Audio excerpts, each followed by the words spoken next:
They're sitting on a couch. It's usually just 2 characters or sometimes 3 characters. And they're always talking and sitting. Just sitting in a chair. The pacing sucks. There's no style to anything. It's so boring. From the concrete shores of Arlington, Texas, this is the Approximate Podcast with your hosts, Jamie French, Orion Quest, and Diva Powers. Hey everyone, welcome to the Approximate Podcast. My name is Jamie French. I'm here with Orion Quest, Diva. These are our co-hosts. And we have the Hillbilly Orchestra in the studio today. Say hi. Howdy. Yes. Okay, Orion, your introduction to the Hillbilly Orchestra. They're a local band out of Dallas, Texas, and you play in that band. So tell us everything about what we need to know to get the show started. It's real simple. You got a crazy bastard named Mongo, put a band together called the Hillbilly Orchestras, grabbed a drummer, grabbed a get fiddle players, they like to call them, put them on stage, want to travel the world. That's it in the book. I want to take out this moment to introduce the ringleader of the Hillbilly Orchestra. His name is Michael Smith, but we know him as the artist formerly known as Mongo. Currently known as Mongo. What are you talking about? Oh, don't worry. Is there a new name in the works? After this podcast, it could be very interesting for Mongo. I know about to tell it. I'll let him tell it. Mongo, welcome to the podcast, my brother. Thanks, y'all. I was looking forward to being here again. Of course, you know, with the way things go in life and you get a little older, man, that playing, you know, by myself the other night kind of kicked my ass. You had a show the other night on the acoustic guitar. And what's weird, y'all, man, I've been doing this shit all my life, but I was still nervous as a motherfucker. I was scared. That doesn't go away. The stage fright doesn't go away. It never goes away. It never goes away. I mean, I count it to this is because then everything is on my shoulders. You know, there's not a little place in there where I can know that the music's coming up. You know, you and Randy. You are the music. There's no room for mistakes. Nobody's covering you. Yeah, exactly. There's a whole show. You know, and so. Well, speaking of music, when it comes to the actual Hillbilly Orchestra, from the time it was conceived to now, how long has it actually been around? Would it be easy to say 10 years? And we're including every incantation of the band. Because Orion, you've only been in the band for how many years? I want to say 4? 4? Yeah. Right. So. And I think you've been through about 3 drummers. You've been the longest drummer so far. Wow. Okay. This is something that's going to be like the piece of la resistance. Oh, this is going to be it. Good, man, because the thing is that we can afford to be good. Right. Because it's the studio. It's your studio, so that pressure is off, which is the biggest pressure for any band is watching the clock and sweating over that 12th take on your solo that you're just not going to nail that day. Speaking of studio, the name of the studio is? Mongo's Music Emporium. Yeah. Garland, Texas. Come on, Big G-Town. You name it, you can do it. You can do session work there. You can do just rehearsals there, and you can do recording there, right? You have a website for your studio? Or Yes, and as a matter of fact, this week it'll be up finally. So the website is www.mongosmusicemporium.com. We'll have a link. Yeah, we'll have a link in the description of the podcast. Absolutely. And you can email me at that same deal /Mongo. Nice. So, speaking of the internet, I've been waiting for this. All right. I went over to the Emporium because that's where the Hillbillies normally practice. Right. And normally you go in, you'll find Mongo either on his bass or his guitar working something out. Yeah. I come in and he's yelling bloody murder. He's hot. he's upset. So I walk in, I'm like, what you doing? He's like, man, I'm kicking these motherfuckers off of Facebook left and right. What's going on? What do you do? Are you unfriended people? What are you doing? What's happening? Well, man, there's people that I've known for years, and they just start that running their mouth shit. And it's like I tell them, look, I know you. You know me. We look at each other in the face walking by. You talking shit on that keyboard? Won't you quit being a fucking idiot? You know what I'm saying? What are they talking about? Yeah. What are they saying? It just comes from everywhere. It's like, one thing is that if you support anybody other than who I support, then fuck you. And I'm thinking to myself, well, ain't that a one-sided asshole way to have a relationship with somebody? That leaves no room. I mean, that you want to talk about being a racist? That's the beginnings right there of being a racist. It's racist shit. It's bullshit, and it's like every time somebody says something now or something's taken out of context, you're a bigot, a racist. I mean, they just go on down the damn list. And like I said before, Mama taught me a long time ago that, sticks and stones will break my bones, but words will never harm me. So you talk all this shit you want about me, and all I got to do is go unlike, click, splot, kiss my ass. I don't give a shit. Oh, look, you no longer exist. But, and believe you me, it really takes an act of Congress for me to get like that. And what it was for me is I couldn't decide because I was getting pissed off at myself, and I was pissed off already at them for talking the shit they talk. And especially after I, personally message them back and going, hey, look, I got 5,000 people that you contact, you contact through me. You don't have that many people. You're on my boost, on my post, right. And you're bullshitting against what it is that you stand for. That I stand for and who I am, what I'm all about. I said, and so I don't post on there, hey, if you don't like my views or opinions expressed by Mongoloid, you can fuck off. That's because that's not the way I am. I mean, if you have a different view or opinion, maybe I can learn something that I don't know. Because in the thirst of knowledge of things that, that's what the damn internet was, basically that's what I use the internet for. It's a thirst for knowledge, a thirst for marketing, and a thirst for, putting the things in motion with the people that are in the ocean. You know what I'm saying? So if you stand alone, like no man is an island. No person is an island by themselves. You're always going to have some kind of friends, some kind of somebody to talk to. Some type of support system. And people nowadays act like they're in fucking outer space with this bullshit keyboard crap, all this texting bullshit. It's like nobody picks up the phone no more is what the damn thing was invented for, so you could hear their voice going, hi, Sonny, this is your grandmother. You hadn't talked to me in years now. What the hell, I'm sorry, Grandma. It was great to hear your voice, though. Instead of, hey, Grandma, I'm over here on the FTF doing the WPW while I'm sicky sliding with the motherfuckers in the grab head fruit. So look out, baby, because here I come. Grandma, I haven't seen you in so many years. What the fuck? It's smiley face. It's really funny how people want to type. It's really funny how people want to type about their racist views all day long, but they never call you and say nigger this and nigger that. No. They never call to tell you that. No. They're just going to type it on the internet. If you say that to them, they freak the fuck out. Oh, right. I'm like, look, there's a black guy in my band. What are you going to go do? You're going to sit out there in the audience? And this is one thing that pisses me off more than anything. Going to sit out there in the audience, pay your fucking money to get in to see us play, and talk shit about my drummer. I don't give a goddamn if he's purple. Why are you going to talk shit about him? He's one of the best fucking drummers in this fucking area around here. And a decent goddamn person. And he's a fucking great guy. I mean, well, if people what talk out of two shit, ain't bad.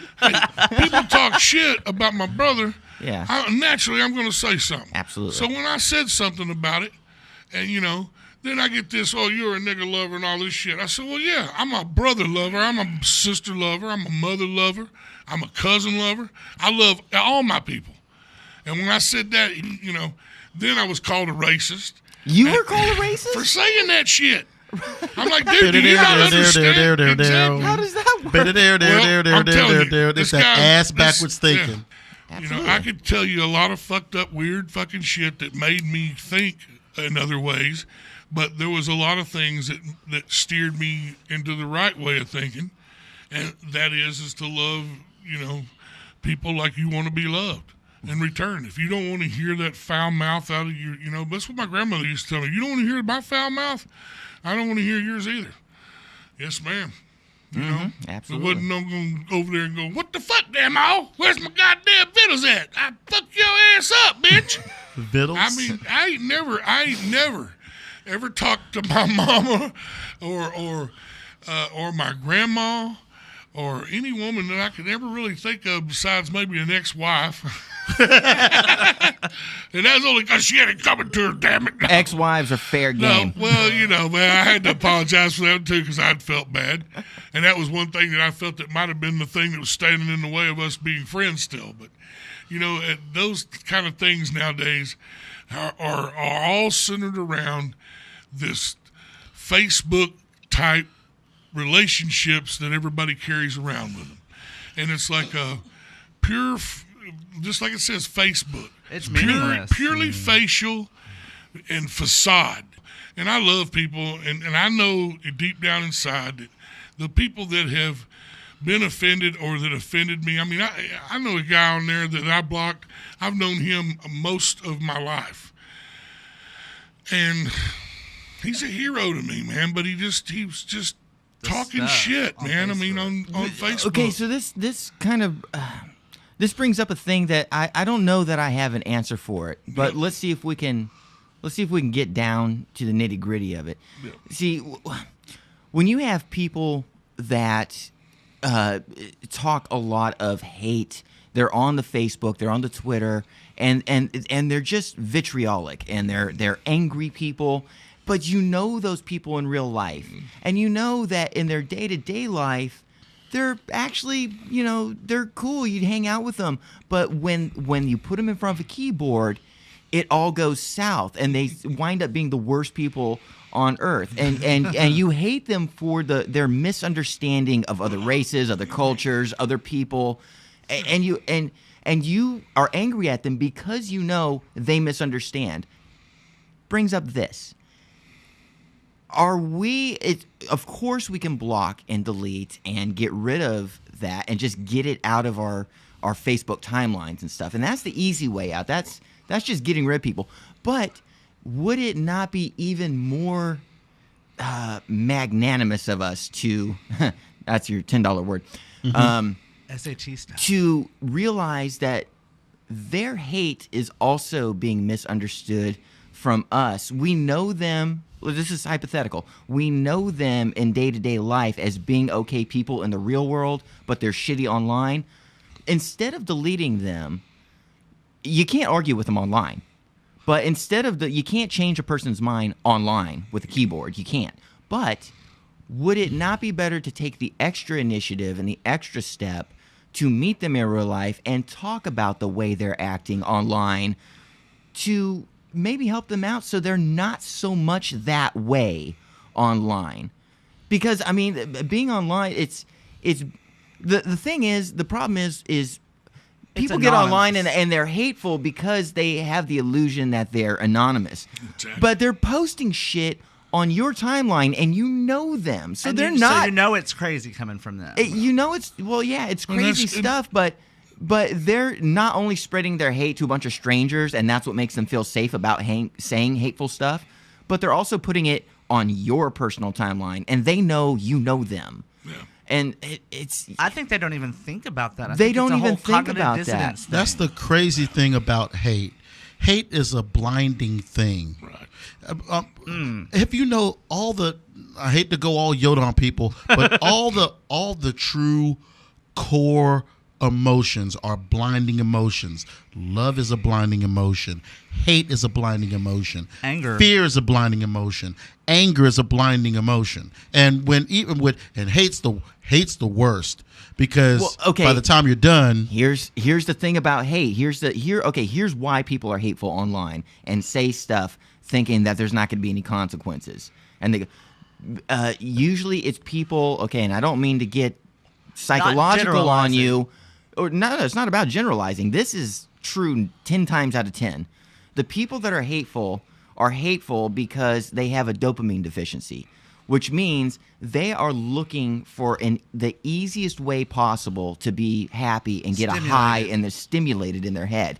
And usually that takes hard work, dedication, a passion for something, gaining a proper amount of dopamine, making your life feel good takes a lot of hard work. And if you're not willing to put in the work, the easiest way to get a dopamine is either a drug addiction, bam, lights up all the dopamine senses, or you can do it emotionally. And the easiest way to get a dopamine rush is to latch onto the easiest base emotion, and that is anger. If you can find any little thing to be angry about and feel like you have an opportunity to rant, that lights up your dopamine senses.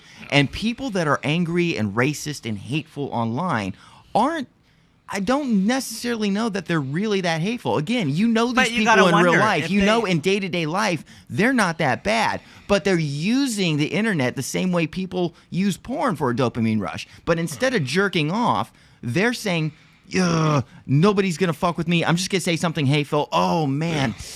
That felt good. But you gotta think, felt good to be angry about something. If you know that person in real life and you see them every day and they're on the internet saying things like, Jews this and black people this and blah, blah, blah, you can't look at that person the same way, because even though they may not ever say anything like that to you or around you, or you may never have heard that they said anything like that in real life ever, the fact that they think that enough to go on the internet and put it out there. But if we know, and here's where the hard work comes in, if we know that the root problem is a dopamine deficiency, wouldn't it be better to engage them in real life and show them a better way through example, through real world example, through bringing them closer into your fold, being people that loving. Are that angry and ignorant are not interested in coming into your fold, though. Well, not online, they're not, because online's too immediate. They're only there for one purpose.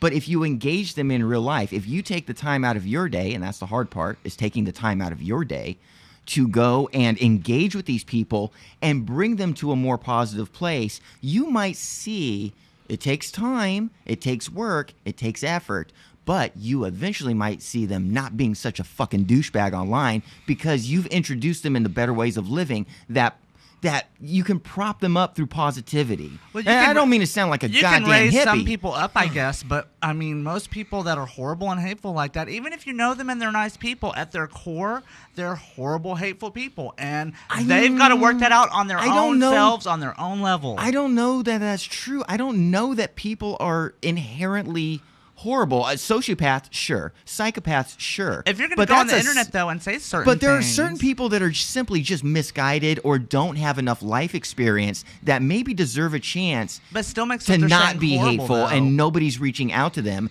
And so they're stuck being hateful because nobody gives a fuck to save them from their fate of being a hateful, awful person. Okay, so you're wanting to redeem other people, basically, through uplifting them and enriching, like teaching them things so they're not ignorant. Well, yeah, but that's a good point. I mean, I've tried that. Believe you me. I mean, I'm not one to ever give up on anybody that I know, not even the people that I've blocked. But I'm kind of like, your daddy. You know what I'm saying? Well, there's a point in the road where it's got to be dealt with. It's like, I'm not going to let you keep being a jackass and a moron and claim to know you and claim to be with you and you claim to be with me and all that, because we are humans, The one guy that really hurt me the most, like I said, man, is an old friend of mine, and he just can't be talked to right now because he's going through another pain phase in his life that it's the ones that all the vets go through when they come home from this war. PSTD. Yeah, and it just affects them in different ways, and I tried and I just I couldn't get to him by just being his friend, and so I tried in other ways just to include him along, and try to show him that all the rest of us, when we're all talking about these stories that while you've been gone in the other part of the world fighting motherfuckers, we've been over here loving on one another, trying to make the best out of what it is that we have here. So, him not being used to that, coming back into that, a bunch of mamby-pamby son of a bitches, So it's just, it's that old, what I call the old high school way of thinking. Because in high school, I was one of the first group of children to be bused. Okay, through Dallas. And what they would do is that they would have the white schools in the rural areas, and then they would take the black people from downtown and they'd put them in buses and they'd run them out there, and then they'd run the white kids back into downtown and the other places where the black people went to school. So they were trying to integrate everything. Grand idea and stuff, but people from the South back then, they wasn't going to have none of that, and they were just You know, they were just really outspoken about it. I mean, it goes down to like the things that you see today. You're seeing violence in the damn streets with this Black Lives Matters, the Black Panthers, and you know. By the way, those things right now that are going on, you know, there's a force that's out there. You can call it God, you can call it your higher power, you can do what you want, but for me, it's God, and this is His place, man. And you ain't gonna screw it up. You're not gonna do. The only thing you can do is by your choice, and so. If you have the right to choose and you're a choosing human being, you're going to choose, you know, most of the time what's best for you, that what makes you the most comfortable. The things that don't make you comfortable, you tend to steer away from, you know. Well, in my life, through like, you know, you saying about taking care of problems, you know, back when I was in NA and AA, you know, we kind of learned how to work through things, you know, and that way I could control myself better than I'd ever did before in my life. Not realizing that I went the way that the majority of dumbasses would go, you know, doing these things that you shouldn't be doing. But that was way back in middle school, you know. And through high school, I learned that, you know, that through my mom counseling me and through the counselors that I had, you know, that, hey, man, you know, one day you're going to cross this road again. You're going to come back and this person's going to stand there in front of you and y'all are all going to look older and you're going to look at each other and you're going to have a great admiration for one another.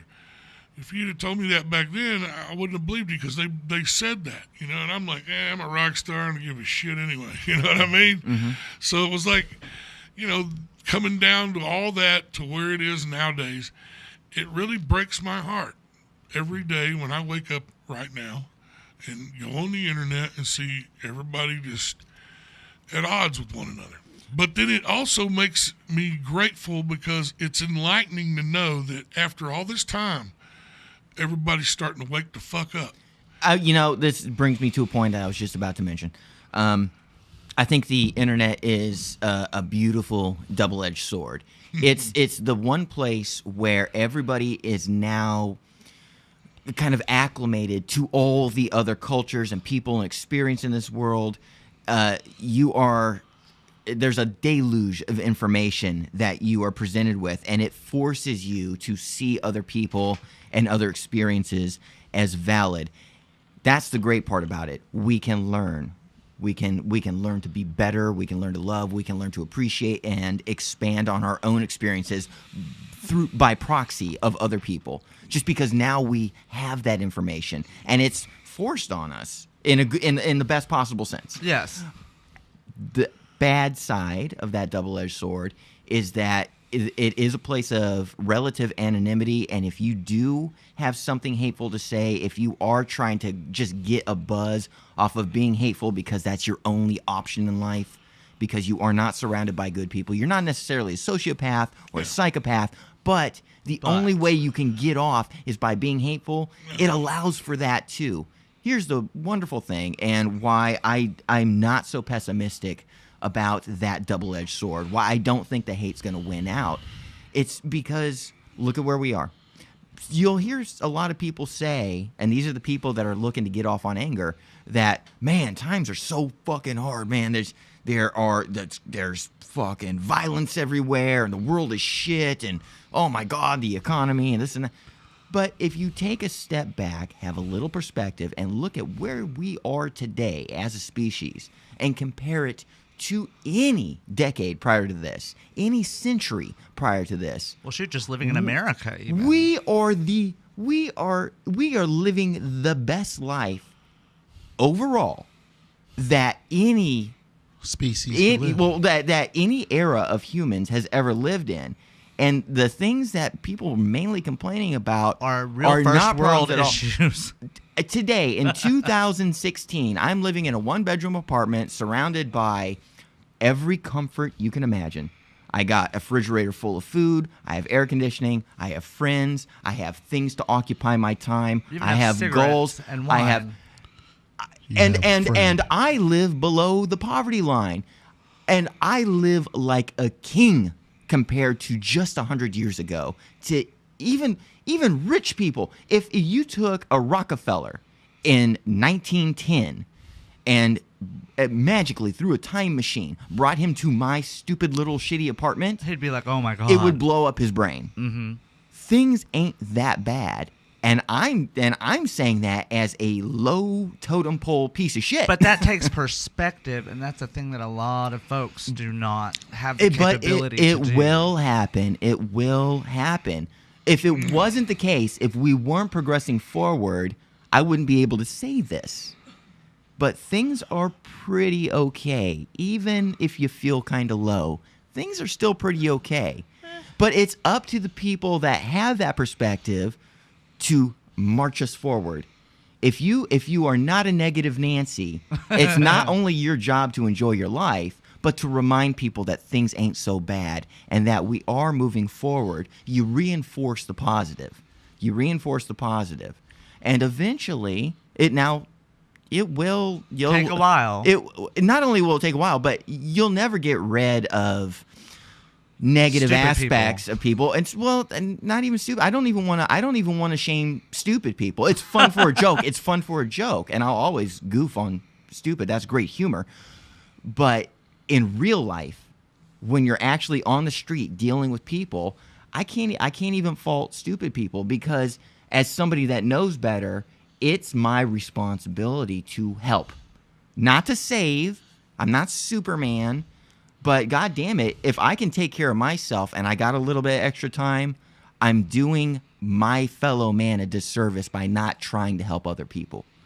Now that's some hippy dippy sounding shit, and I don't mean to sound that way. That's not. You can do that as long as you remember two things: help the ones you can, because you can't save everybody. Oh no, you can't. But that's the beautiful thing of living in a world of 7.5 billion people, is you don't have to help everyone. Right. As long as there's other good people, there should be enough people to help other people out to where we're going to be fine. So far, that's proven to be a case. I realized something a while back ago.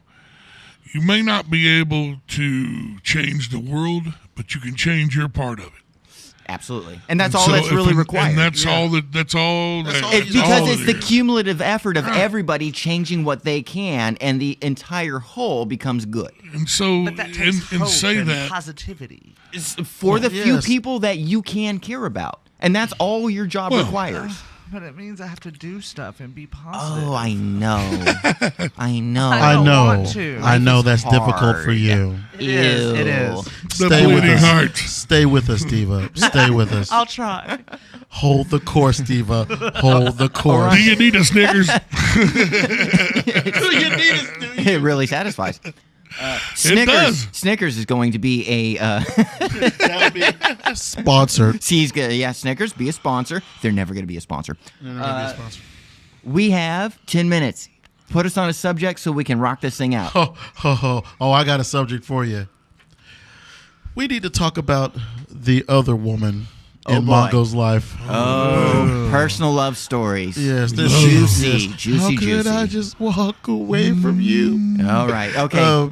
We got 10 minutes. Let's see if we can nail it. You need to tell me your love affair with Hillary Clinton. You got 10 minutes. Oh, Okay. boy. Hit me. Oh, okay. So here's Now I'm not talking. Here's where the hate I ain't comes back talking in. about no shit about nobody who wants to vote for Hillary. If that's the way you look at things and that's the way you see things, then I'm just here to tell you that you just bullshit yourself. But This is gonna be a rough 10 minutes. Only thing I can say is this like this. Thanks for watching. We post new content weekly, so look forward to new episodes at the beginning of the week. If you like what you see, like, share, subscribe. And never be afraid to comment. Just use the little comment section at the bottom. Hey, guys, we also have a phone line. It's 817-673-3704. We call that the burner line. Leave us a message, send us a text, and we'll address it on the show. So, yeah, that's it.